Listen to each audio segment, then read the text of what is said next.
We're about 20 minutes in. They still trail by 3 goals. Smith trying to scoop it out in front of Broderick. Blakey's the one to come out with the football, gets dispossessed pretty quickly as McDermott applies a tackle, diving on top of him. And inside 50, about 45 metres out from goal. Well, Anthony Ingerson has been moved onto the ball with Sean Wren being interchanged. Obviously, Corns wanting a bit more mobility up on the ball. Under 8 minutes left in the half. Abbott and Smith. Brown can't do much with it. Bickley, oh, it's a juggle. Roos could block. Brown dives on it again. Pretty untidy stuff, this. And again, ball having travelled only about 5 metres since that last ball up. Modra and Hodges have also interchanged, with Hodges now lining up in the shadow of Big Bone in the square. I seem to like him, Gerard. Oh, he's a big boy. Well, thumped to ground again. On the end of it is Roos, who kicks to centre wing. And off the hands of the pack, mainly Maynard's. Caven was there as well. It will be thrown in next to the interchange area. So an important few minutes in the upshot of this game. 8-4 to 5-4, 3 goals the difference. Abbott taps down. Ingerson had a shot at it. Hand pass comes out to Hart, who runs into line. Wouldn't want to do that. McGuinness breaking clear. Tony McGuinness with the left foot up towards full forward. Hodges was the target, couldn't take it. Elliott reads the play beautifully. Most improved youngster for Fitzroy. Kicks up towards the centre wing position. Abbott comes down with the football. Not a mark. The umpire says play on the bottom. I think it's Broderick it is. And it will be balled up on the centre wing position. Well, Robert Shaw really is ringing the changes. He's put Caven back to centre half forward, and Roos maintains his spot at centre half back. Abbott and Ingerson. Marshall and McCormack. Bickley. Marshall again. Marshall from midfield. Not a well-directed kick, a well-delivered kick. Hodges, I don't think, would have appreciated that too much. It's a push in the back.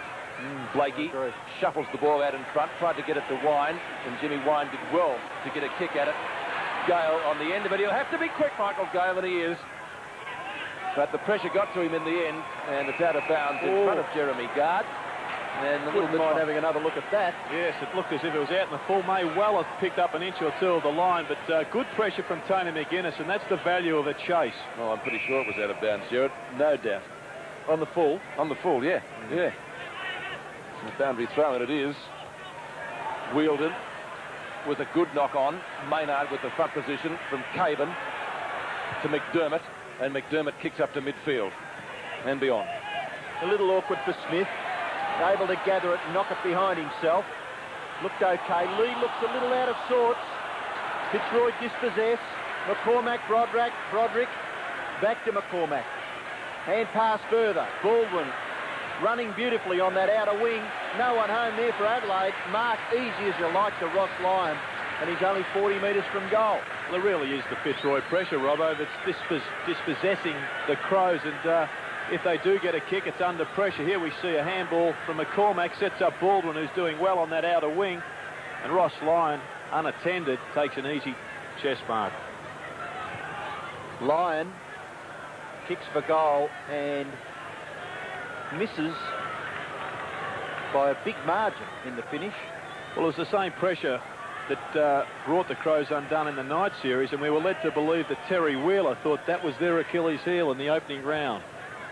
Ben Hart to kick the ball back into play. You're looking for a reaction from me, are you? Well, I thought there'd be some response. McDermott, Lee. Lee's long kick to half forward.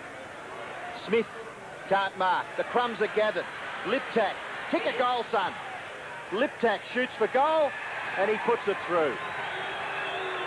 Well, undoubtedly he heard you, Robbo. Good effort and well delivered, just what the Crows needed before half-time. That's their first goal for the quarter, and it's taken them some 25 minutes to get it, virtually. 8-5 to 6-4. Yes, it was Darren Smith that competed with Roos there, brought the ball to the ground, and Liptak, who's had 15 possessions, has been one of the Crows' few consistent players in the first half of this game. It's a valuable goal for Adelaide. Fitzroy, though, still leading by 13 points. 4.5 minutes left in the half. Fresh air shot by McGuinness. Wind applies a tackle, arguably too high. The umpire says no, okay. Marshall from Abbott's short kick. Bouncing ball favours Hodges. If it sits nicely for him, he should goal. 25 metres out directly in front, and Hodges has goal. The Crows hit back. That's his second, and it couldn't have come at a more valuable time. Scott Hodges, 2 goals today, and the Crows creep just that little bit closer. Here it is again. Yeah, Scott Hodges read the ball better there than his opponent in Morris, and a good snap. And I think, Robbo, it's fair to say that with 5 goals this season, Scott Hodges must stand and deliver. Oh, my word, I think there's a lot of pressure on him, but I like the way he works when he's off the footy too, Jared. 8-5 to 7-4, 53 to 46. Hodges' second goal. And will the Crows go back into attack again? They do. Kicked up towards half forward. That's as far as they're going. Roos gets it out to centre wing position. Gale. Short pass. Well delivered to Wind on the run. Next to the interchange area on the wing. Strong grab. He's had a good quarter, Caven. In fact, that's Jeremy Gard. Whelan stands the mark. There's a few lookalikes. There are at that. Gard, Caven, Ross Lyon. And Baldwin and Morris are twins. So Gard with a centering kick once more. Kicks it to the front of the goals. Marking contest out there. Comes down to Osborne. And that would have been a miraculous goal had he put that one through. As it is, it dribbles over the boundary line in front of Scott Lee. So boundary throw in 15 metres from the behind post. The beauty of the oval football, Jared. Bounces every which way, as Ron Barassi often said. Incredible stuff. Right forward pocket for Fitzroy in front of the Carlton Social Club. Handball by Wheeldon. Kick for goal. Came from Caven. The mark to Osborne. He's picked that from nowhere. Yes, well, I mentioned in the first quarter that I thought one-on-one Richard Osborne would be too experienced and too strong for his opponent in Ben Hart. And that was a classic example, and Richard Osborne will pop through his 3rd goal.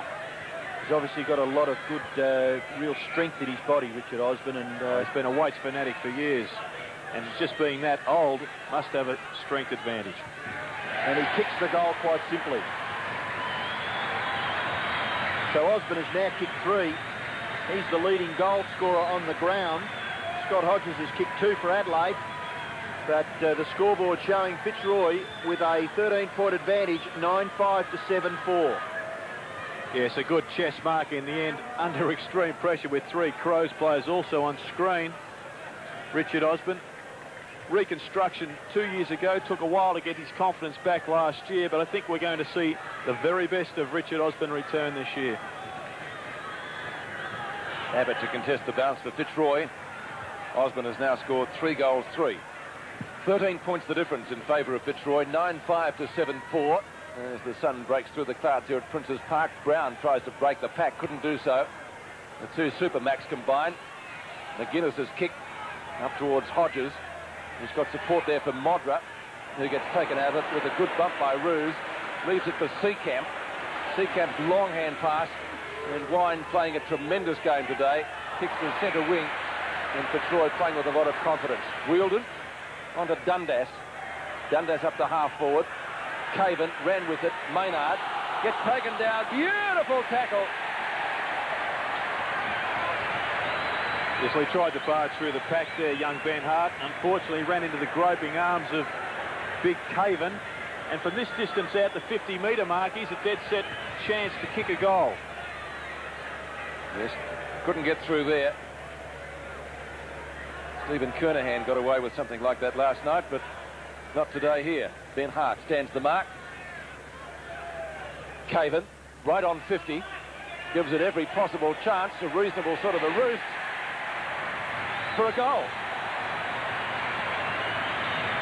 So Caven kicks his second, and Fitzroy once again kicked clear at Princes Park, 10-5 to 7-4. Yes, well, 2 goals for Peter Caven. He's been interchanged centre-half back and centre-half forward. Once again, we see the tackle that resulted in that goal. Fitzroy now are back in command of this game.